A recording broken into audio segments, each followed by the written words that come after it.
Burkina Faso dit vouloir nationaliser toutes les ressources minières en or du pays. Et cela fâche beaucoup de personnes.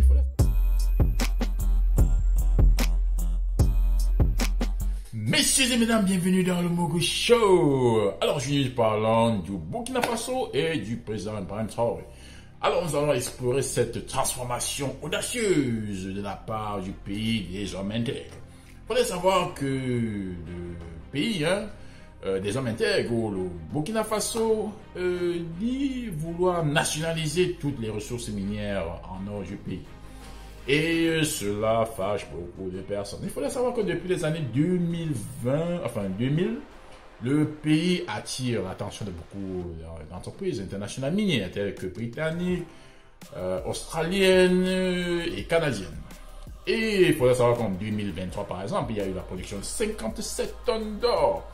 Mais imaginez quoi, le pays n'a pas reçu énormément de retombées de cette production massive en or. Peut-être quelques miettes.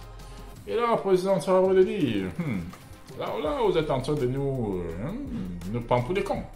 Alors, en 2024, en cours des sorties, selon comme maintenant, là, le pays va maintenant exploiter ou alors raffiner son propre or. On n'aura plus besoin des entreprises internationales ou alors des entreprises, des partenaires traditionnels.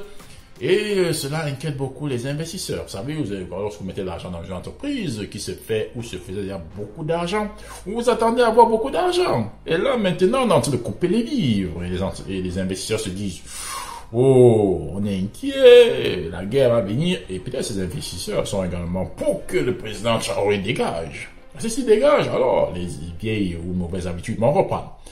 Et maintenant, une société a été créée par le Burkina qui va maintenant gérer les intérêts de ces entreprises minières afin que les revenus, les retombées ne reviennent qu'au Burkinabé. De toute façon, on peut voir que les choses s'améliorent du côté du Burkina. Meilleure armée, meilleure production de la nourriture, entreprise, ils ont même une marque de voiture. Ça, c'est énorme. Ça, on n'avait pas vu ça depuis les indépendances. Bravo Burkina et faut aller de l'avant. Alors, quelles conséquences donc pour le Burkina? Alors, plus de revenus sûrement, plus de stabilité et beaucoup de félicitations au président burkinabé Ibrahim Traoré. Bien que cela attire les foudres de certaines personnes. Le général anglais américain dit il faut qu'on enlève Ibrahim Traoré. Parce qu'il vaut l'or et il garde cela pour lui. Ça, c'est pas une raison pour attaquer un pays. Je pense plutôt que l'or qui sortait, n'est-ce pas, du Burkina, n'est pas pu sortir. Il faudrait savoir que en Occident, les banques sont pleines d'or. Il y a des réserves en or. Et les gens se demandent, mais si vous avez déjà autant d'or, tant d'or volé, pourquoi vous en avez besoin de plus? En effet, il y a des personnes plus haut placées. Et pour nourrir ces personnes, il faut plus d'or. Le capitaine Ibrahim Traoré est en train de fermer le robinet et ça énerve beaucoup de personnes. Oh là là là là. Alors, je ne sais pas ce que vous en pensez. Ce projet, cette ambition de nationaliser entièrement les ressources minières du pays afin que les Burkinabés soient plus autonomes, plus riches et plus prospères. Qu'est-ce que vous en pensez?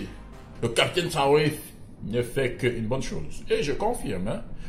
Mais peut-être qu'il y a des personnes qui pensent au contraire. Je vous dis à la prochaine fois pour une autre vidéo. Et d'ici là, portez-vous bien.